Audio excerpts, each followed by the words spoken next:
Ωραία, δοθείς λοιπόν της ευκαιρίας, αφού κάνουμε αυτές τις συναντήσεις τις διαδικτυακές, είπαμε να κάνουμε και κάποιες μικρές αναφορές για δικά μας κατεξοχήν θέματα, τα θρησκευτικά λατρευτικά, επαναλαμβάνοντας ουσιαστικά ένα κύκλο που είχαμε ξεκινήσει και παλιότερα με διαζώσεις, συναντήσεις και ομιλίες στην αίθουσα, όπου αναφέραμε κάποια πράγματα για τις εορτές του μήνα που διανύουμε και ουσιαστικά τις εορτές τις οποίες παρακολουθούμε και εμείς σαν κοινότητα τελεστικά.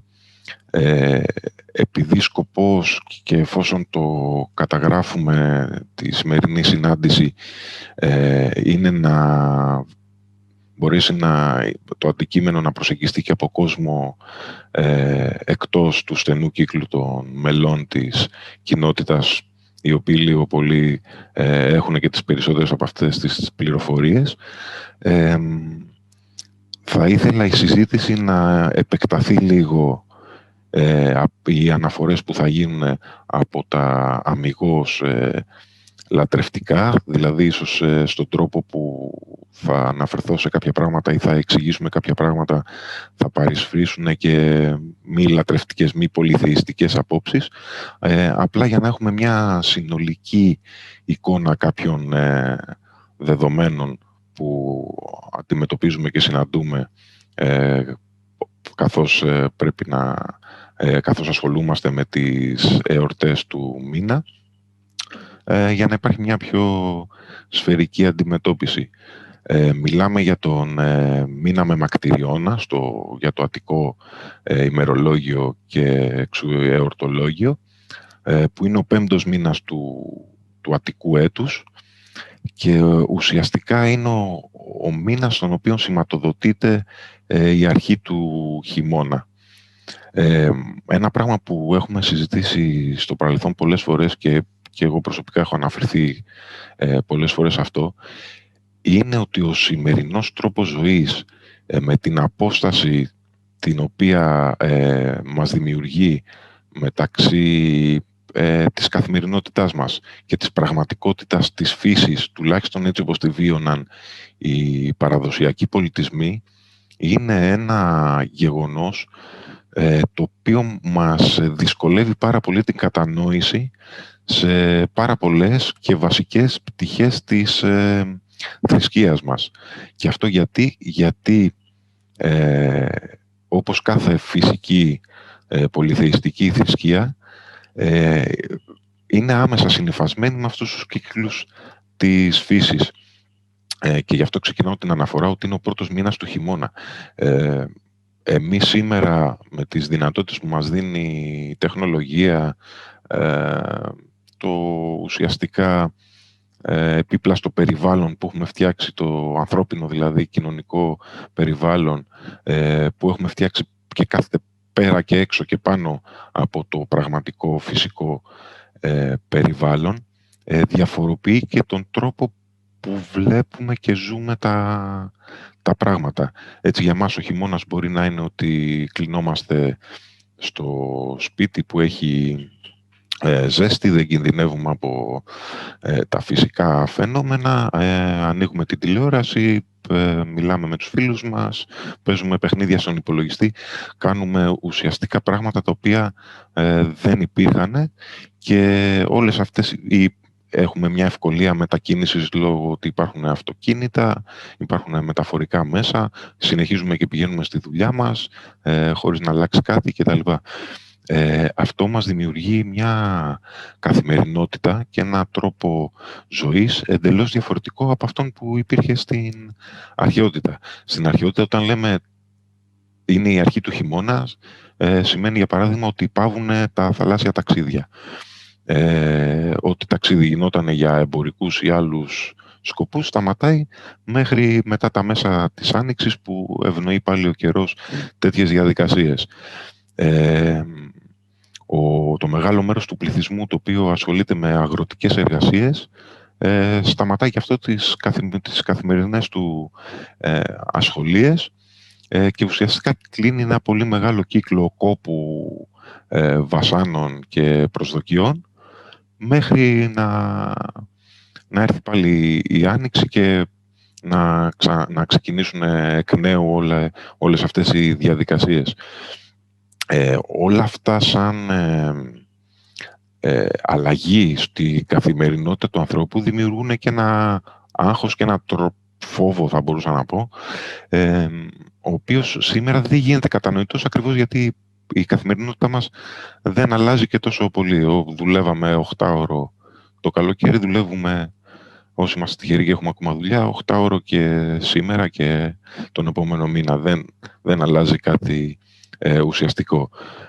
Όμως άμα ήμασταν αγρότες σε μια εποχή που δεν υπήρχαν επιδοτήσεις ή τα μέσα για να προστατεύουμε όπως σήμερα, ας πούμε, την παραγωγή μας, ένα άκερο χαλάζι ή μια κακοκαιρία μπορούσε να μας κατέστρεφε, και όχι μόνο εμάς που ήμασταν οι άμεσα εμπλεκόμενοι με τη γη, αλλά και όλους όσους βασίζονταν σε εμάς για να ζήσουν όλο αυτό το διάστημα και το επόμενο, μέχρι να ξαναδημιουργηθεί ο ίδιος κύκλος.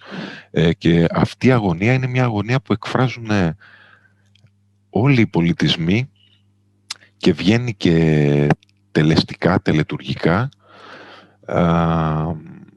με διάφορους τρόπους που εντάσσονται, ας πούμε, στο θρησκευτικό βίωμα. Έχουμε δηλαδή ένα ολόκληρο σύνολο από τελετές, οι οποίες στο ακαδημαϊκούς κύκλους, για να μιλάμε με έναν τρόπο που θα καταλάβουν περισσότεροι άνθρωποι, αναφέρονται ως μαγικού τύπου τελετές που έχουν σχέση με τη γονιμότητα ή με την προστασία ή με τέτοια πράγματα, και έχουν άμεση σχέση με αυτά που ανέφερα. Έτσι, το πώς βιώνανε οι πρόγονοί μας τον μεμακτηριώνα δεν έχει καμία σχέση με το πώς βιώνουμε τον μεμακτηριώνα εμείς. Αυτό φαίνεται από το γεγονός ότι είναι ο πρώτος μήνας ουσιαστικά, σε σχέση με όλους τους προηγούμενους, που οι αναφορές μας για τις εορτές, για τη ζωή στην πόλη και όλα τα σχετικά, λατρευτική εννοώ ζωή στην πόλη, αρχίζουν και λιγοστεύουν σε σημείο του να μηδενίζονται. Για παράδειγμα, για το μήνα, αυτό που γνωρίζουμε είναι ότι υπήρχαν δύο εορτές, δύο θρησκευτικές περιπτώσεις, να το πω έτσι. Η μία τα μεμακτήρια και η άλλη τα πομπέα. Αυτές οι δύο γιορτές είναι που ουσιαστικά γνωρίζουμε ότι λάμβαναν χώρα αυτό το μήνα στο Αττικό ημερολόγιο. Μάλιστα, για τα μεμακτήρια δεν υπάρχει, εφόσον γνωρίζω εγώ, που δεν έχω συναντήσει τουλάχιστον, καμία πηγή, καμία όμως, ούτε μία δεν έχω συναντήσει, που να αναφέρεται σε εορτή μεμακτήρια. Ξέρουμε όμως και συμπεραίνουμε ότι υπήρχε εορτή με τέτοιο όνομα, μεμακτήρια, καθώς όλοι οι μήνες παίρνανε το όνομά τους από μία εορτή εντός του μήνα. Μάλιστα, ένα φαινόμενο το οποίο έχει προβληματίσει πολλούς είναι γιατί οι εορτές που δανείζουν στους μήνες το όνομά τους δεν είναι, στις περισσότερες περιπτώσεις, δεν είναι και οι πιο μεγάλες ή οι πιο γνωστές εορτές που έχουμε για έκαστο μήνα. Στην περίπτωση λοιπόν του μεμακτηριώνα έχουμε το ίδιο φαινόμενο, αλλά αντί να μιλάμε για λιγοστές πηγές, μιλάμε για μηδαμινές πηγές. Δεν υπάρχει καμία αναφορά, τουλάχιστον επαναλαμβάνω, που να έχω δει εγώ, που να αναφέρει εορτή μεμακτήρια. Αυτό που καταλαβαίνουμε είναι ότι, που συμπεραίνουμε, είναι ότι υπήρχε τέτοια γιορτή, γιατί αυτό το όνομα έχει ο μήνας, και πως ήταν αφιερωμένη από άλλες αναφορές στον μεμάκτη Δία, ένα επίθετο του Διός, που δεικνύει τον θορυβόδη, τον ταραχώδη, αυτόν που βρίσκεται σε μια ενεργητική, επιθετική ή και εκφοβιστική κίνηση και γι' αυτό πολλοί το συνδυάζουν με την αλλαγή, με τον ερχομό του χειμώνα δηλαδή που αναφέραμε, με την αλλαγή του καιρού και την έναρξη μιας περίοδου με θυελλώδεις ανέμους, με πτώση θερμοκρασίας. Ταυτόχρονα έχουμε και την αύξηση της περίοδου της νύχτας εντός του 24ωρου κλπ. Γι' αυτό το λόγο υποθέτουμε και βάσει των υπολείπων πηγών που έχουμε ότι τα μεμακτήρια ήταν μια εορτή κατευνασμού, είχε έναν τέτοιο χαρακτήρα, αυτής της άγριας έκφανσης, να το πούμε έτσι, του Διός που συνδέεται με τα καιρικά φαινόμενα. Αυτό που υπάρχει είναι ένας νόμος της Θάσου που έχει βρεθεί. Είναι ένας νόμος που περιλαμβάνει τις ιερές ημέρες, οι οποίες ταυτίζονται με γνωστές εορτές και του Αττικού ημερολογίου, οπότε μπορούμε να υποθέσουμε ότι πρόκειται για εορτές που τελούνταν σε όλο τον Ιωνικό κόσμο, και αναφέρει τις εορτές αυτές, τις ιερές μέρες μάλλον των εορτών, κατά τις οποίες απαγορεύονται, κλείνουν, σταματούν τα δικαστήρια και απαγορεύονται οι προσαγωγές προς δίκη, σύλληψη, φυλακή ανθρώπων, και ανάμεσα σε αυτές αναφέρεται και μεμακτήρια. Οπότε είναι η μοναδική ίσως πηγή που έχουμε για εορτή με όνομα μεμακτήρια. Αυτό που έχουμε σαν πηγή από την Αττική και σχετίζεται με λατρευτικά ζητήματα, είναι μια επιγραφή από Βρυτανία, που επίσης αναφέρει τις διάφορες προσφορές που αναλαμβάνει η Βρυτανία να εκτελεί, να παραδίδει στα ιερά κάθε μήνα, και εκεί έχουμε κάποιες προσφορές για τον Δία Γεωργό, που είναι μια περίεργη σε σχέση με τα συνηθισμένα έκφραση ή έκφανση του Διός, που επίσης είναι είτε μοναδική είτε δεν συναντάται καθόλου. Οι προσφορές που αναφέρονται είναι ανέμακτες προσφορές, είναι άρτη και γλυκίσματα και νυφάλιες σπονδές, γεγονός που μας δίνει μια κατεύθυνση να εξετάσουμε έναν χθόνιο χαρακτήρα για αυτή τη μορφή του Διός Γεωργού, ακόμα και αν δεν μας το υπονοούσε αυτό η ίδια η λειτουργία του ως Γεωργός.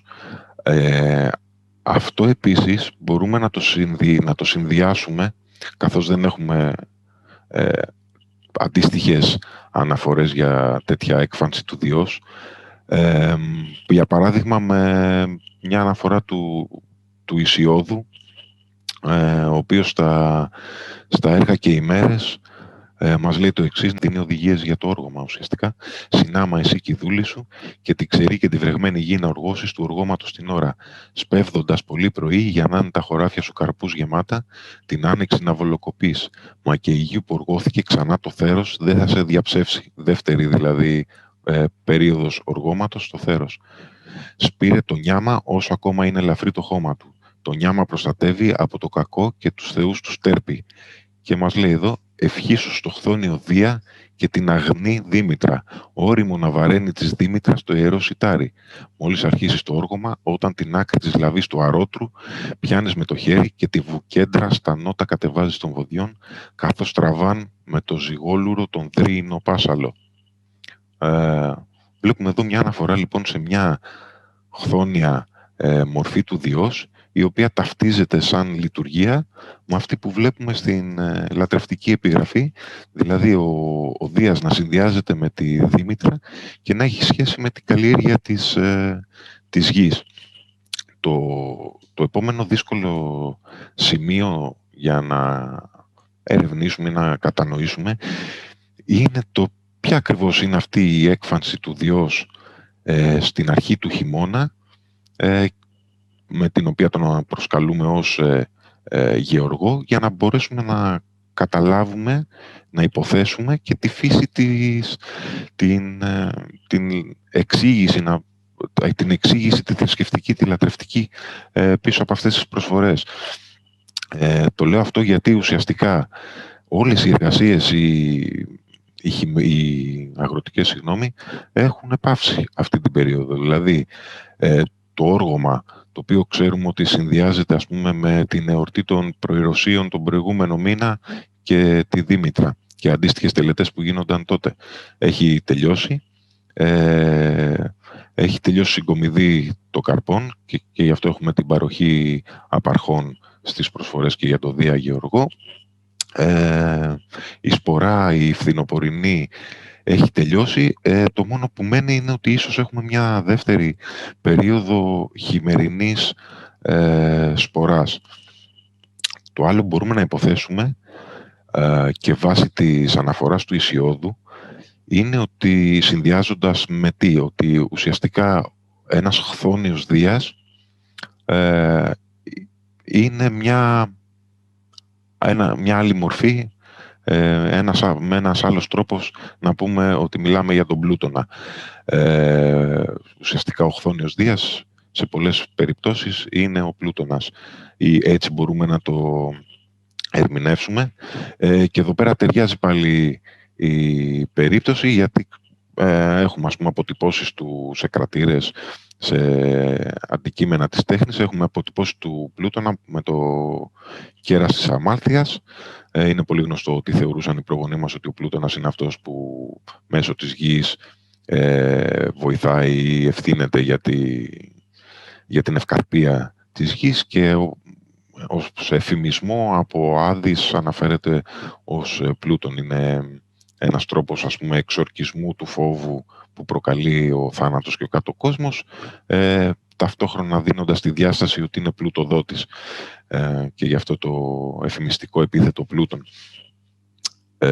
Έχουμε λοιπόν μια συγκεκριμένη που γνωρίζω, αποτύπωση του Πλούτονα που κρατάει το κέρας Αμάλθειας, από το οποίο ξεχύνεται κάποιο υλικό, μπορεί να είναι αμβροσία, μπορεί να είναι σπόροι, μπορεί να είναι οτιδήποτε, και δίπλα του είναι είτε η Δήμητρα είτε η Περσεφόνη, ανάλογα με την ερμηνεία, η οποία κρατάει ένα άρωτρο.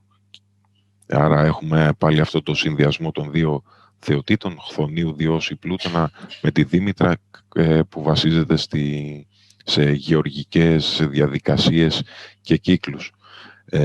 Αυτόν τον εφημισμό Άδης Πλούτων τον βρίσκουμε και στο επίθετο με το οποίο καλείται ο Δίας στις εορτές αυτού του μήνα και στα μεμακτήρια, όπως αναφέρουν πηγές μας, αλλά και στα πομπέα, που θα συζητήσουμε σε λίγο, και μιλάμε για το επίθετο Μιλίχιος. Το Μιλίχιος το ερμηνεύουμε σήμερα ως πράος, γλυκός, αλλά το ρήμα από το οποίο προέρχεται το μιλήσω είναι ένα ενεργητικό ρήμα, που δηλώνει το να κάνεις κάποιον πράο, το να κάνεις κάποιον γλυκό, να καταπραίνεις κάτι αρνητικό. Οπότε μιλάμε πάλι για εφημιστικό επίθετο, δηλαδή ακριβώς επειδή ο χαρακτήρας αυτή την περίοδο είναι το αντίθετο, είναι άγριος, προκαλεί φόβο, άγχη, ανασφάλεια, προσκαλείται με το επίθετο Μιλίχιος, ακριβώς για να δείξει αυτόν τον χαρακτήρα και όχι αυτόν τον οποίο δεν θέλουμε. Εν είδη, πώς να το πω, εξυλάσμου. Με ένα παρόμοιο πράγμα, το πολύ γνωστό πάλι, το ξέρουμε με τις ερηνίες, οι οποίες καλούνται ευμενίδες. Είναι το ίδιο πράγμα. Είναι δηλαδή πως κάτι που μπορεί να προκαλέσει δεινά στον άνθρωπο καλείται και λατρεύεται με ένα τρόπο και με ένα επίθετο, ώστε να δείξει έναν άλλο χαρακτήρα.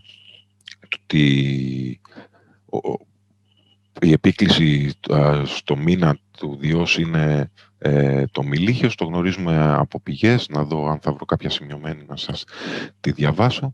Όπως επίσης αυτό συνδυάζεται με το Μεμάκτης, που είπαμε ότι είναι ο ταραχώδης ο Μεμάκτης. Άρα ουσιαστικά έχουμε κάποιες τελετές με τις οποίες προσπαθούμε να εξευμενήσουμε τον Δία και από Μεμάκτης να γίνει Μιλίχιος. Το ίδιο θα δούμε αντίστοιχα σαν λειτουργία και στα πομπέα. Ουσιαστικά για τα μεμακτήρια δεν υπάρχουν περισσότερα πράγματα να υποθούν. Αυτές είναι όλες οι αναφορές μας, και τα υπόλοιπα πράγματα που ανέφερα είναι οι προσωπικές μου ή οι αντίστοιχες, να το πω έτσι, φιλολογικές, επιστημονικές απόψεις, ερμηνευτικές προσπάθειες της εορτής των μεμακτηρίων, αν υπήρχε εορτή με τέτοιο όνομα, που το πιθανότερο είναι να υπήρχε, αλλά και της λειτουργίας του Διός Γεωργού, που γνωρίζουμε ότι λατρευόταν, ότι δίνονταν προσφορές. Για να μπούμε στα πομπέα, το τελευταίο που θέλω να πω είναι ότι ακριβώς επειδή έχουμε αυτή την είσοδο στο χειμώνα και συνήθως συνδυάζουμε με τη λέξη εορτές, εννοούμε πάνθυμες καταστάσεις, χαρούμενες, εορταστικό κλίμα με την σημερινή ορολογία. Όταν λέμε όμως εορτές, για την αρχή, και αναφερόμαστε σε εορτές στην αρχαιότητα, αναφερόμαστε σε θρησκευτικές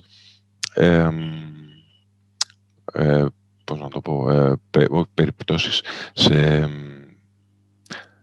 θρησκευτικές καταστάσεις, οι οποίες όμως δεν έχουν απαραίτητα εορταστικό κλίμα ή εορταστικό χαρακτήρα με τον τρόπο που το εννοούμε σήμερα. Έτσι, το πιο πιθανό είναι, λόγω της περίοδου, και στα μεμακτήρια και τα πομπέα να μην είχαν καθόλου δημοτελή χαρακτήρα, παρά να τελούνταν από συγκεκριμένο θρησκευτικό προσωπικό, και ειδικά λόγω της φύσεώς τους να συνέβαινε αυτό που συμβαίνει και σε άλλες αντίστοιχες θρησκευτικές περιπτώσεις, τελετές ή εορτές, δηλαδή να ήταν μόνο κάποιοι αξιωματούχοι οι οποίοι τελούσαν τις θυσίες, παρέδιδαν τις προσφορές ή κάνανε τις ειδικές αυτές θρησκευτικές πράξεις που απαιτούσε η ημέρα, και να μην συμμετείχε ο υπόλοιπος κόσμος. Το λέω αυτό για να μπω και στα πομπέα, γιατί με το που ακούμε τα πομπέα έχουμε στο νου μας μια πομπή, η οποία η πομπή είναι μια βασική θρησκευτική πράξη, τελεστική πράξη εντός του πλαισίου της ελληνικής λατρείας. Την βρίσκουμε περίπου παντού, σε όλες τις θρησκευτικές εκδηλώσεις, και στις περισσότερες περιπτώσεις μιλάμε για συμμετοχικές πάνδημες διαδικασίες, και σε κάποιον άνθρωπο, όταν ακούσει μια τη λέξη πομπή, ίσως πάει το μυαλό του, ας πούμε, στην πομπή των Παναθηναίων ή στην πομπή για τα Ελευσίνια Μυστήρια, που υπάρχει πάνδημος συμμετοχή. Το πιο πιθανό όμως είναι τα πομπέα στα οποία αναφερόμαστε ως εορτή του μεμακτηριώνα να είναι μια πομπή θρησκευτικών λειτουργών που αναλαμβάνουν να φέρουν εις πέρα στα πάτρια τα νομιζόμενα εκ μέρους όλου του συνόλου της κοινωνίας. Και θα το δούμε αυτό από τις αναφορές δηλαδή που έχουμε για τη συγκεκριμένη τελετουργία. Τα πομπέα παίρνουν το όνομά τους από μια πομπική διαδικασία κατά την οποία περιφέρονταν στην πόλη το δέρας ενός κρυαριού, το πιο πιθανό να μιλάμε για μαύρο κρυάρι που έχει θυσιαστεί, συνοδεία του συμβόλου του Ερμή, του κηρικίου του Ερμή, περιφέρονται στην πόλη σε μια καθαρτική, εξαγνιστική τελετουργία. Το δέρας του σφάγιου παίζει το ρόλο του αντίστοιχα, όπως λέμε, του φαρμακού, δηλαδή έχει την ιδιότητα να συγκεντρώνει το μίασμα από το τόπο που περνάει, έτσι ώστε με αυτή τη διαδικασία συγκεντρώνεται όλο το μίασμα, όλο το αρνητικό φορτίο, να το πω έτσι, που υπάρχει στην πόλη, και μετά με κάποια διαδικασία την οποία δεν γνωρίζουμε, καύση μπορεί να είναι απόρριψη, μπορεί να είναι ταφή, μπορεί να είναι κάτι άλλο. Αυτό το μίασμα απομακρύνεται από τον αστικό χώρο, από τον χώρο της πόλεως, και καταστρέφεται. Το κηρύκιο του Ερμή στη συγκεκριμένη πομπή έχει παρόμοιο ρόλο. Δεν πρόκειται για μια εορτή στην οποία υπάρχει αναφορά λατρευτική, ότι υπάρχει λατρευτική συμμετοχή του Ερμή, δηλαδή δεν λατρεύεται ο Ερμής, παρά υπάρχει το σύμβολό του ακριβώς ως θρησκευτικό μαγικό αντικείμενο που έχει αποτροπαϊκό χαρακτήρα, ακριβώς δηλαδή όπως το δέρας του που συγκεντρώνει το μίασμα, συγγνώμη κιόλας δεν το ανέφερα, ονομάζεται διός κώδιον το δέρας, το δέρμα, το τομάρι του ζώου που χρησιμοποιείται για αυτή τη διαδικασία. Ακριβώς όπως λοιπόν το διός κώδιον, έτσι και το κηρύκιο του Ερμή χρησιμεύει με έναν μαγικό τελετουργικό τρόπο σε αυτή την καθαρτική και τελετή, την οποία επαναλαμβάνω ότι μάλλον μιλάμε για πραγματοποίηση από λιγοστά μέλη, αξιωματούχους, θρησκευτικούς, και όχι δημόσια εν είδη πανήγυρης τελετή. Αυτό όμως που μπορούμε να υποθέσουμε και στην περίπτωση των πομπαίων και στην περίπτωση των μεμακτηρίων, ή αν ταυτίζεται η μέρα και η λατρευτική περίσταση με τις προσφορές των Δία Γεωργό, αυτό που μπορούμε να υποθέσουμε είναι ότι σίγουρα θα υπάρχει και συμμετοχή των πολιτών, αλλά όχι στις καθ' αυτού διαδικασίες, αλλά οικιακά. Για παράδειγμα, εφόσον περνάει η πομπή με το διός κώδιον και το κηρύκιον από την πόλη, αν αυτό γινόταν μέσα στον οικιστικό χώρο, θα μπορούμε να υποθέσουμε ότι θα βγαίνανε από τα σπίτια τους να το προϋπαντήσουν, ή θα κάνανε κάποιες πράξεις σαν και αυτές που κάνανε οι άμεσα συμμετέχοντες. Η αναφορά είναι ότι πατούσαν με το αριστερό τους πόδι πάνω στο διός κώδιον για να αποβάλουν το μίασμα. Μπορεί κάτι αντίστοιχο να συνέβαινε και με τους υπόλοιπους ανθρώπους που συμμετείχαν εκεί. Ο Πλούταρχος, ας πούμε, μας λέει και τον Θεόν τον Βασιλέα Μιλίχιον Αθηναίοι δε με μάκτην ο με καλούσε. Αυτό που σας είπα πριν, το με μάκτης, δηλαδή ουσιαστικά ζητάμε να γίνει Μιλίχιος. Έχουμε την άλλη αναφορά, ο πέμπτος μην παραθυναίης ονομάστε δε από Διός με μάκτου, με μάκτης δε έστειν ο ενθουσιώδης και ταρακτικός, ως φύση λυσιμαχίδης εν το περί των Αθήνης ημινών. Αρχή δε λαμβάνοντος του χειμώνος, εν τούτο το μηνύ, ο αήρ ταράτεται και μεταβολή νίσχυ. Από το λεξικό του Αρποκρατίων, αυτό που σας είπα ότι υπάρχει αυτή η άμεση σύνδεση με τα καιρικά φαινόμενα κλπ. Επίσης, πριν που μίλαγα για το Πλούτονα και τη σχέση, ας πούμε, με το Χθόνιο Δία, εφόσον ταυτίζεται αυτός με το Δία Γεωργό, είναι ότι το αντίστοιχο του Μιλίχιος ως επίθετο, το αντίθετο, συγγνώμη, του Μιλίχιος ως επίθετο, βλέπουμε να αποδίδεται από τον Όμηρο, ας πούμε, στον Πλούτονα, όπου τον ονομάζει Αμίλιχο. Και εκεί ουσιαστικά βλέπουμε με έναν παραπάνω περιγραφικό τρόπο αυτή τη σχέση, γιατί στον Όμηρο Αμίλιχος είναι κάτι τρομακτικό, είναι αυτός που δεν κάμπτεται, δεν μετριάζει την αγριότητά του, ενώ το Μιλίχιος είναι αυτός που έχει έλθει σε αυτή τη διαδικασία και έχει καταπραϊνθεί. Εμείς σήμερα ουσιαστικά, για να επανέλθω και να κλείσω σε με αυτά που ξεκίνησα. Εμείς σήμερα ουσιαστικά με την απόσταση αυτή που έχουμε από τη φύση και από αυτές τις φυσικές διαδικασίες, οι οποίες παράγουν και τα αίτια ή μας δίνουν τη δυνατότητα κατανόησης και άμεσου βιώματος και των πέριξ αυτών θρησκευτικών φαινομένων ή εκφάνσεων, όπως είναι οι συγκεκριμένες τελετές, και το θέτω πιο πολύ σαν ερώτηση, πόσο εύκολα ή δύσκολα μπορούμε πια να κατανοήσουμε αυτές τις συγκεκριμένες εκφάνσεις του Διός, έτσι όπως δηλαδή τιμάται και λατρεύεται αυτό τον μήνα, και πόσο ο τρόπος ζωής μας απομακρύνει από αυτή την κατανόηση.